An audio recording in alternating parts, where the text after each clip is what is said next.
Toñi, que es directora de... Un aplauso.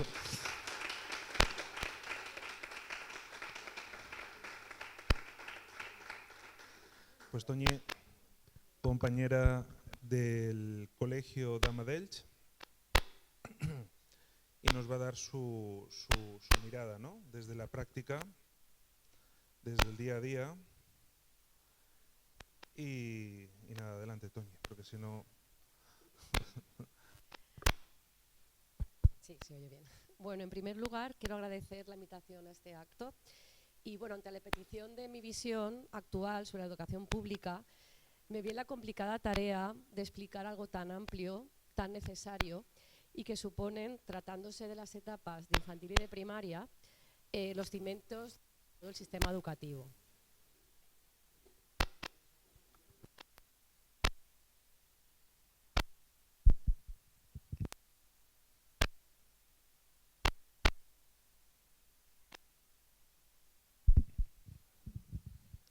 ¿Sí?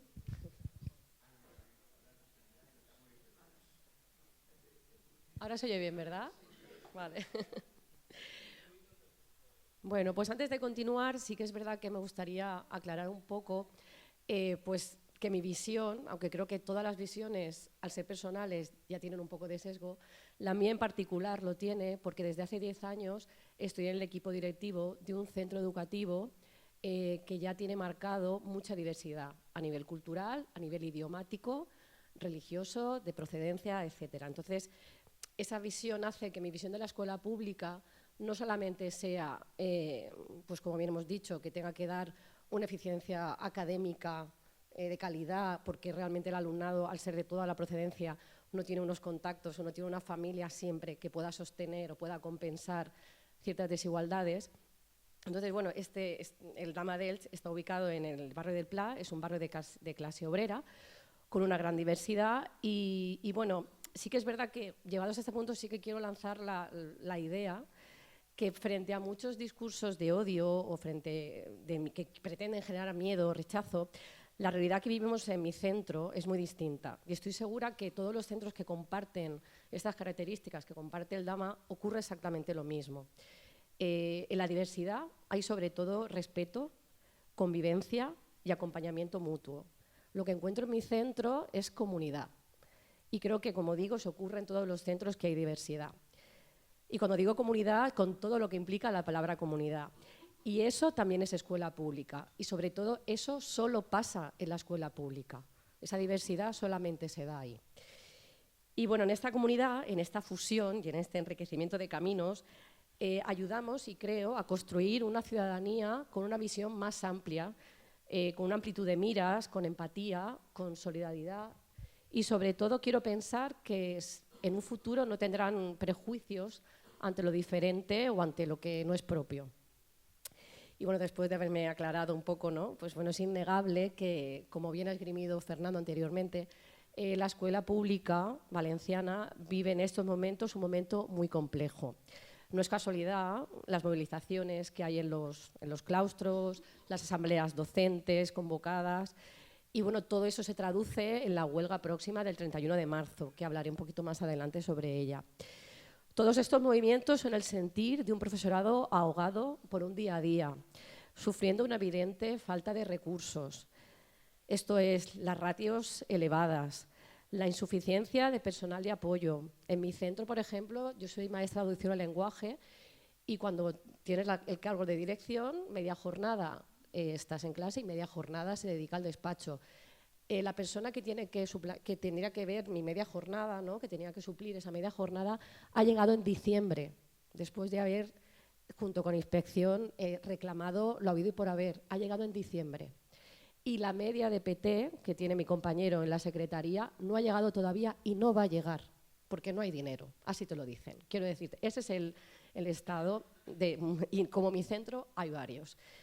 Y estamos, que aparte digo, bueno, que sea para 3 meses, pero que venga, porque llega matrícula sobrevenida, y esa matrícula sobrevenida, la matrícula viva, que comentaba Fernando, es alumnado que viene justo después de una mudanza, justo después de un cambio muy grande en su vida, cambian de país, cambian de zona, no conocen a nadie, son familias sin ningún tipo de red a la que hay que atender con mucho afecto y con mucha calidez. Y vemos que si tienen alguna dificultad no podemos atenderla o tenemos que reducir la atención de alumnado que ya tenemos para poder atenderla. Entonces es muy complicado ofrecer calidad cuando no hay medios para poder ofrecerla. Hay carencia en infraestructuras o las infraestructuras son un poco deficitarias ya y entonces bueno, ocurren parches, pero muchas veces esos parches pues no llegan, y una burocracia que cada vez creciente y que dificulta también la labor docente. El profesorado sufre y está desgastado sobre todo por no poder dar respuesta a un alumnado cada día más diverso. Es por ello que en esta misma línea es imprescindible que hablemos de la inclusión educativa. Como el propio término indica, la inclusión se trata de incluir al alumnado que tiene necesidades educativas especiales dentro del aula ordinaria. Gracias al decreto de inclusión, en los últimos años, en mi opinión, era un cambio de mirada muy necesario, ¿no? Se ha pasado de un modelo integrador a realmente uno inclusivo. Este enfoque, promovido por el Govern del Botànic, supuso un avance importante a nivel pedagógico y yo diría que también social. Sin embargo, la realidad a día de hoy es que sin los recursos necesarios, mucho de este alumnado que está integrado no recibe la atención que merece y el grupo que lo acompaña tampoco. La inclusión no puede ser un principio teórico, requiere profesorado de apoyo, especialistas, formación y tiempo para coordinarse. ¿Qué ocurre? Que yo tengo, por ejemplo, un aula de 3 años y sé que voy a recibir un niño que tiene a lo mejor un TEA con un grado elevado. Vale, de 25 pasamos a 24. Ya, pero ese niño, la profesora que le va a atender no tiene quizá la formación para poder atenderle como merece. Necesito un especialista dentro del aula que pueda atender y entender qué necesidades concretas tiene, o la maestra tener un tiempo para poder formarse, poder coordinarse con su compañera especialista en esto y poder atenderla realmente. Eso a día de hoy no ocurre. Entonces creo que es muy necesario dar esa vuelta y luchar un poco por tener ese personal de apoyo, ese tiempo, para poder realmente dar una respuesta de calidad y la que merece el alumnado. Entonces es urgente para mí priorizar la dotación de los medios necesarios para esta inclusión. Y bueno, recordar que para mí esta inclusión, al venir del cole de donde vengo, no solamente viene de esa mirada para el alumnado con necesidades, también viene para alumnado que viene proveniente de familias vulnerables, con un bajo nivel socioeconómico, con familias que vienen a sobrevivir buscando un mundo mejor o una esperanza para sus hijos. Yo tengo familias que me dicen, mira, yo no he podido, o estoy aquí, no he podido tener una gran vida, pero quiero venir aquí para que mis hijos sí la tengan.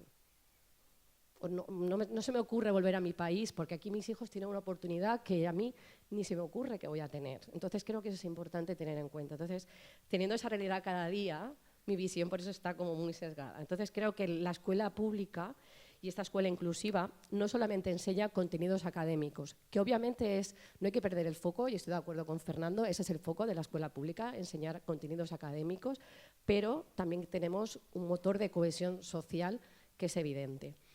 Entonces tenemos que intentar equilibrar esas diferencias, porque el nivel socioeconómico de las familias es fundamental para el éxito académico posterior del alumnado. Si los conocimientos y el nivel adquisitivo de las familias son determinantes para cualquier alumnado, imaginaos también para un alumnado que tenga también necesidades educativas. Es necesario poder acompañar a esas familias, poder ayudarles a rellenar una beca, poder acompañarles a explicarles qué opciones tienen, cómo pueden ir a Cáritas, cómo pueden ir a Bienestar Social. Todo ese tipo de acompañamiento requiere tiempo, pero creo que hay que dedicarlo para poder dar esa respuesta. En definitiva, la escuela, para hacer todo esto, no puede asumir todos estos retos sola. Es fundamental entender que educar hoy en día es una tarea compartida. Por este motivo, creo que hay que reforzar las políticas de becas, las ayudas al comedor, al material escolar o al transporte en caso de ser necesario. Es que no es un gasto, que obviamente es una inversión a futuro. La sociedad en conjunto debe implicarse, familias, administraciones, medios de comunicación y otros agentes sociales. La coordinación con sanidad y los servicios sociales resulta clave para atender de esta manera integral al alumnado, sobre todo, como he dicho, en situaciones de vulnerabilidad. Otro punto para mí a señalar dentro de este devenir en la escuela pública sería la tecnología. Por un lado, la irrupción de la inteligencia artificial abre nuevas oportunidades para el profesorado, permite personalizar el aprendizaje, cumplir con los principios del DUA, que esto sería de forma muy escueta, pues ofrecer al alumnado la información que debe aprender, pero por diferentes canales, ¿no? Para entender un poco sus potencialidades. También tenemos que optimizar el tiempo en la preparación de materiales y facilitar la atención a la diversidad. Bien utilizada, la inteligencia artificial puede convertirse en una aliada poderosa para mejorar la calidad educativa. Pero al mismo tiempo nos enfrentamos a riesgos evidentes derivados del mal uso de la tecnología. El acceso cada vez más temprano del alumnado a redes sociales y a dispositivos móviles está exponiendo a niños y a niñas a contenidos que no son adecuados para su edad, ya sean de carácter violento o ya sean la pornografía. Esto tiene un impacto directo en el desarrollo de la personalidad, de la identidad, del desarrollo afectivo sexual y así como en la atención y en las habilidades sociales. Al mismo tiempo, cada vez de forma más temprana, el alumnado consume de manera cada vez más constante contenido de youtubers y tiktokers que en algunos casos difunden discursos de odio, de machismo propio de otras décadas y valores antidemocráticos disfrazados de entretenimiento. La influencia de estas figuras puede ser muy significativo y en edades, sobre todo de la adolescencia, pueden de verdad relegar un poco la visión que pueden recibir en casa o que han recibido en casa. Porque en esa época de la adolescencia, donde nuestros padres pasan a un segundo plano y el adolescente ha de formar su personalidad y muchas veces en contra a lo que tienen, es una fase que hay que pasar. Yo estoy pasando como mamá, pero bueno, no me voy a quejar, pero estamos ahí. No, porque no tengo mucha suerte, la verdad. Quien conoce a mi hijo lo sabe, pero es verdad que lo notas. Entonces hay que llevar mucho cuidado con qué contenido ven y cuál que no, el que ven, ¿no? Toñi quería introducir un pequeño inciso, ¿no? Y así tomamos aire y todo, ¿verdad? No, que la gobernanza compartida, es decir, que echamos de menos, ¿verdad? Ahora en el municipio, ¿no? Que no estamos en la oposición, ¿verdad? Pues no sé, líneas, propuestas, ¿no? Que colaboren en esa educación primaria vinculada a los buenos hábitos de redes sociales, es decir, que Toñi nos está hablando de desafíos múltiples, ¿no? Que aborda la educación, como ha comentado Fernando también, y recordamos pues que la educación es una competencia compartida, ¿verdad? Nos acaba de recordar Fernando cómo las ratios desde Madrid pues se han fijado en un número ya adecuado, ¿verdad? Sí. Y ella nos está comentando desafíos que vemos en el aula, tanto de primaria como de secundaria, que ya no depende tanto, o sí que depende de Madrid, pero que luego cada comunidad autónoma, como nos ha comentado también el compañero, lanza políticas pues particulares. Lo comento por lo complejo que es esto de la educación pública y esas razones de la educación pública que comentábamos al principio en el título, ¿no? Y ese malestar que detectamos de familias, de compañeros, ¿no? Y que, Toñi, el tema digital es algo pues que realmente nos lleva cada día en el aula, tanto en primaria como en secundaria. Sí, trae problemas porque, por eso digo, no lo podemos hacer solos. Necesitamos también el acompañamiento de las familias e informar a las familias. Por eso hablaba antes de que esto es un reto compartido, que es necesario políticas a nivel social para el tiempo libre, porque vuelvo también a que el nivel socioeconómico de las familias es vital. Las familias que pueden permitirse que sus hijos e hijas vayan martes y jueves a pintura, miércoles y viernes a taekwondo, son niños y niñas que no están pegados a una pantalla. Las familias que no pueden pagar ese tipo de extraescolares, sus hijos por las tardes acabarán teniendo un móvil en la mano, por tanto estarán en riesgo de caer en este tipo de contenidos, en este tipo de youtubers con estos mensajes antidemocráticos, donde la bola se hace más grande. Entonces creo que es interesante pues, plantear a nivel social, a nivel local, que creo que ya se hace, pero dar mucha más publicidad a todas las acciones que se hacen en centros sociales, que sé que se hace y ya se impulsaron hace muchos años, pero potenciar eso, actividades deportivas, etcétera. Por lo que digo, porque se nota mucho el alumnado que está en su casa todas las tardes sin oportunidad de una extraescolar, al alumnado que sí, señor, es que ayer estuve en pintura, desarrollan otro tipo de contenidos, otro tipo de facetas de la personalidad. Entonces creo que es importante. Y bueno, que no se trata de demonizar la tecnología, que bien utilizada obviamente es creo que es una herramienta importante, pero hay que saber administrarla, hay que tener conocimiento sobre ella y presentarla en la infancia de forma gradual y muy controlada.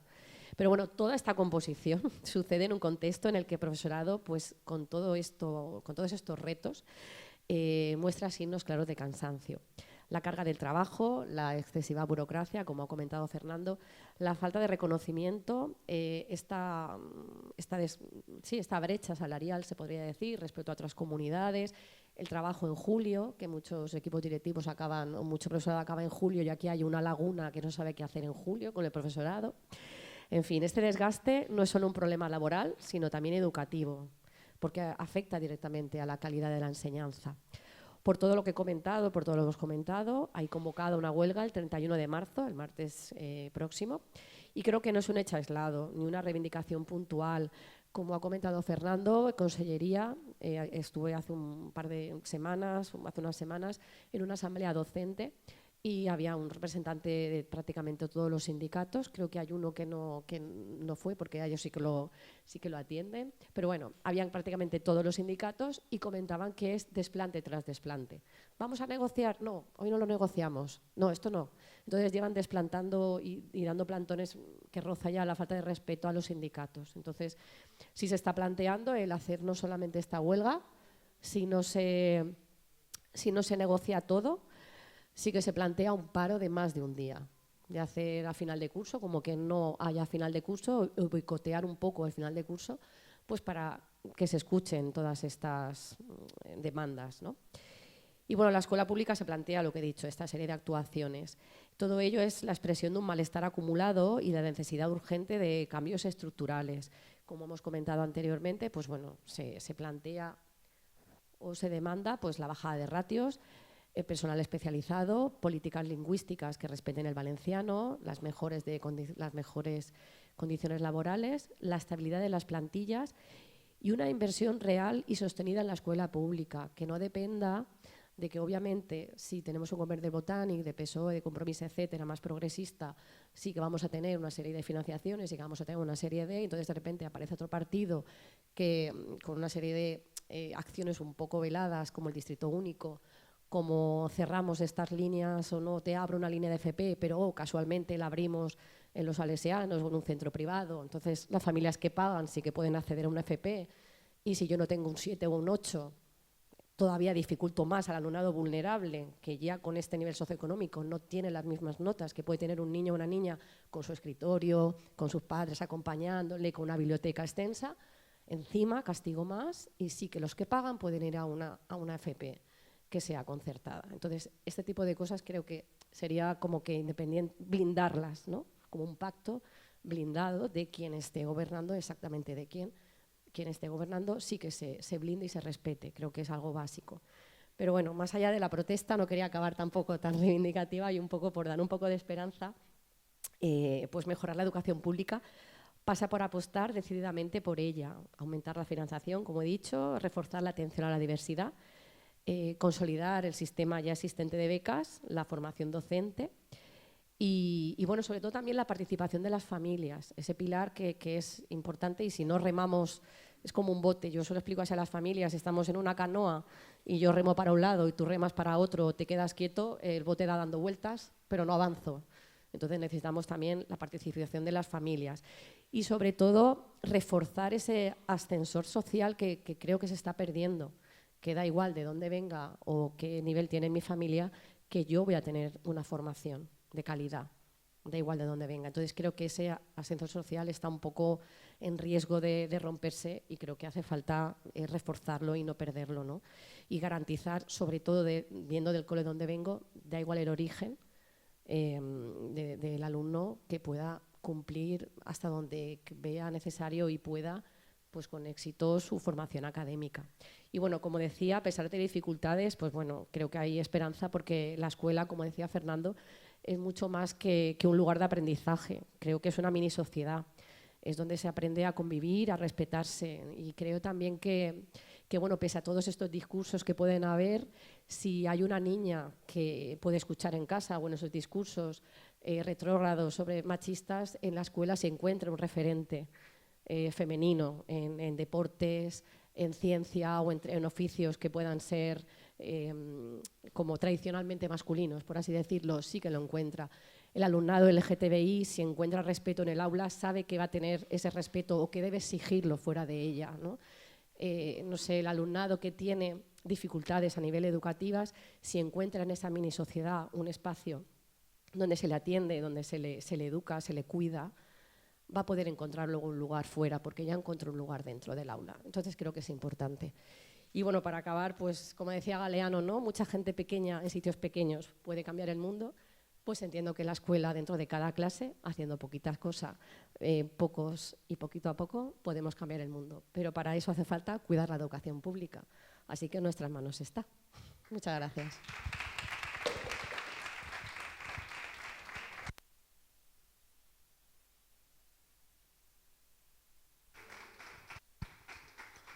Bueno, muy bien.